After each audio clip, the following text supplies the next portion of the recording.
ଶଶୁର ଘରୁ କଣ ଜୋଇଁ ଆସିବା ମନା? ଚୁପଚାପ ଏଠୁ ଚାଲି ଯା। ନହେଲେ କଣ କରିବୁ? ଗାଳି ଦେବୁ, ପାଟି କରିବୁ, ଯାହା କରିବା କଥା କର। ତୁ ଭଲ କରୁନୁ। ଆଉ ତୁ କଣ କଲୁ? କଣ କଲୁ? ଏଇ ବିଜୁଳି, ମୋ ପାଖରେ ଏମିତି କଣଟା ଖରାପ ହେଇଗଲା ଯେ ତୁ ସେ ସହରୀ ବାବୁ ସାଙ୍ଗରେ ବାହା ହେବାର ସ୍ୱପ୍ନ ଦେଖୁଛୁ? ସେଇଟା ସ୍ୱପ୍ନ ନୁହେଁ, ଆଉ କିଛି ଦିନ ଅପେକ୍ଷା କର, ଆପେ ଆପେ ସତ ହେଇଯିବ।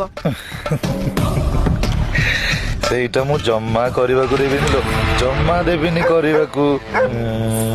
ଦେଖ ତୁମ ପାଖକୁ ଆସିଲା, ଯିବି, ତୁମ ପାଖକୁ ଆସିଲା କିଛି କରିପାରିବୁନି, ମୁଁ ଯିବି।